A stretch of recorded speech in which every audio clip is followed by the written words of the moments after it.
ಅಂದ್ರೆ ಹಳ್ಳಿ ಗಾಡ ಮಾತ್ರ ಎಲ್ಲೂ ಉಳಿಯಲ್ಲ. ಟೌನಾಗ ಉಳಿತೈತ, ಹಳ್ಳಿಯಲ್ಲಿ ಐತಿ ಕ್ರಿಕೆಟು, ಬೆಟ್ಟಿಂಗು, ಹಾಳ ಮೂಳ ಎಲ್ಲ ಹಾಳಾಗ್ತಾರೆ ಜನಗಳು. ಇವತ್ತಿನ ಕಾಲದಲ್ಲಿ ಕಬಡ್ಡಿ, ಗೋಲಿ, ಬುಗುರಿ ಎಲ್ಲೋದು. ಇವತ್ತಿನ ಕಾಲದಲ್ಲಿ ಬರ್ಬೇಕಾದ ಕಿರ್ರಿ ಗೊತ್ತು ಮರಕೋತಿ ಆಟ ಎಲ್ಲಿದೆ ಆಡ್ತಾ ಇರಲ್ಲ. ಮರಕೋತಿ ಆಟ ಗೊತ್ತೈತೆ ನಿಮಗೆ? ಮರಕೋತಿ ಆಟ ಅಂದ್ರೆ ಮರಕೋತಿ ಆಡ್ಬೇಕು ಅಂದ್ರೆ ಈಗ ಗೊತ್ತ, ನಾವು ಮರ ಹತ್ತಿ 10 ಜನ ಮೇಲಿದ್ರು ಕೆಳಗೆ ಇಟ್ಕೊಂಡ್ಬಂದು ಹೊಡಿಬೇಕಾಯ್ತು, ಇಟ್ಕೋಬೇಕಾಯ್ತು. ಅದು ಮಜಾನೇ ಬೇರೆ. ಎಲ್ಲೈತಿಲ್ಲಿ ಪಟ್ಟಣ ಜೀವನ ಹಾಳಾಗಿ ಹೋಗ್ತಾ ಐತಿ.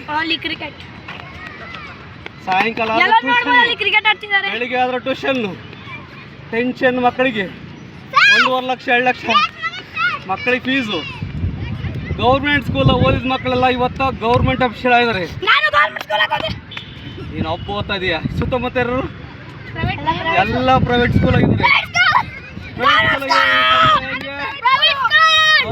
ಗೌರ್ಮೆಂಟ್ ಸ್ಕೂಲಿಗೆ ಹೋದ್ರಿ ಹೆಂಗ್ ಗೊತ್ತಂದ್ರು, ಗೌರ್ಮೆಂಟ್ ಉಳಿಸ್ರಿ, ಸರ್ಕಾರಕ್ಕೆ ಆದಾಯ ಬರ್ರಿ ಅಷ್ಟೇ ಹೇಳದ್ ನಾವು.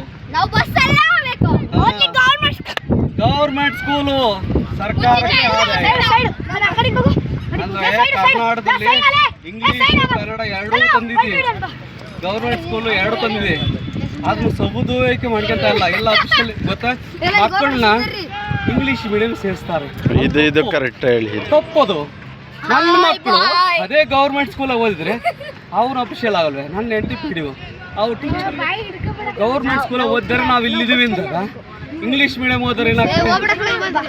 BCSC ಆಗಿ ಹೊರದೇಶಕ್ಕೆ ಹೋಗಿಲ್ಲ, ನಮ್ಮ ಇಂಡಿಯಾದಲ್ಲಿ ಇದ್ದು ಸಾಧನೆ ಮಾಡಿ ತೋರಿಸ್ರಿ. ನಮ್ಮ ಕರ್ನಾಟಕ ಒಂದು ಒಳ್ಳೆ ಕೆಲಸ ಮಾಡಿಕೊಡಿ. ಅದೇ ನನ್ನ ಆಸೆ, ಉದ್ದೇಶ. ಇನ್ನೊಂದೆರಡು ಮಾತಾಡಿ ಗೌರ್ಮೆಂಟ್ ಸ್ಕೂಲ್ ಬಗ್ಗೆ. ಒಂದು ಹೇಳ್ತಿ ಕೇಳಿ, ಒಳ್ಳೇದು ನಡೀತಾ ಇದ್ದದಲ್ಲ. ಈಗ ದುಡ್ಡಿಗಾಗಿ ಸರ್ಕಾರಿ ಶಾಲೆಗಳೆಲ್ಲ ಹೆಂಗೆ ಗೊತ್ತಾ ಏನು ಮಾಡ್ತದೇವೆ ಅಂದರೆ ಬರೇ ದುಡ್ಡು ತಿಂತದ ಅಷ್ಟೇ. ಗೌರ್ಮೆಂಟ್ ಸ್ಕೂಲ್ ಹೆಂಗೆ ಗೊತ್ತಾ, ಏನೋ ಫೀಸ್ ಅಂತ ಇಲ್ಲ, ಫ್ರೀಯೇ ಕೊಡ್ತಾರೆ. ಮಟ್ಟೆಲ್ಲೋ ದಂಧೆ, ಊಟದಲ್ಲೂ ದಂಧೆ. ನಮ್ಮ ಸಿದ್ದರಾಮಯ್ಯ ಸರ್ಕಾರ ಅಂತಲ್ಲ, ಇಡೀ ಸರ್ಕಾರದ ಬಗ್ಗೆ ಹೇಳಿ, ಕರೆಕ್ಟಾಗಿ ಹೇಳಿ. ಇಡೀ ಸರ್ಕಾರನೇ ನಾನು ಹೇಳ್ತಾ ಇದ್ದೀನಿ. ದೇಶದಲ್ಲಿ ನಡೀತಾ ಇರೋದಲ್ಲ ದಂಧೆ ಪೂರ. ಕನ್ನಡದಾಗ ಹೇಳ್ತೀನಿ, ಕನ್ನಡ ಮಗ ನಾನು, ಕನ್ನಡದಾಗ ಹೇಳ್ಬೇಕು. ಇಂಗ್ಲೀಷ್ ಮೀಡಿಯಂ ಮಾಡಿದ್ದಾರೆ ಏನಕ್ಕೆ? ಯಾಕೆ ಗೊತ್ತಾ, ನೀವು ಬಿಟ್ಟು ಹೋಗ್ತೀರಿ ಅಂತೇಳಿ ಇಂಗ್ಲೀಷ್ ಮೀಡಿಯಂ ಮಾಡಿದಾರೆ ಅಷ್ಟೇ. ಈಗಿದೆಯಾ ಅಷ್ಟೇ. ಓದಿದ್ದು ಅಷ್ಟೇ. ನಾವು ಓದ್ಬೇಕಾರೆ ಕನ್ನಡ ಮೀಡಿಯಮ್ಗೆ 3 ವರ್ಷ ಹಿಂಗೆ ಕಾಲು ತುಂಬ ಕೆಸರಲ್ಲಿ ಬೆಳ್ಕೊಂಬಂದಿವಿ ನಾವು. ಇಲ್ಲಿ ತನಕ ಬೆಳ್ಕೊಂಬಂದು ಹೆಂಗ ಕನ್ನಡ ಸ್ಕೂಲಲ್ಲೇ ಓದ್ತಾರೆ ನಾವು. ಇವತ್ತು ನಾವು ಹೈಯರ್ ಹುದ್ದೆಗಿದ್ದೀವಿ ಅಂದರೆ ಕನ್ನಡ ಸ್ಕೂಲಿಗೆ ಜೈ ಅನ್ಬೇಕು, ಇಂಗ್ಲೀಷ್ ಸ್ಕೂಲಿಗೆ ಧಿಕ್ಕಾರ ಅಂತ ಹೇಳ್ಬೇಕು.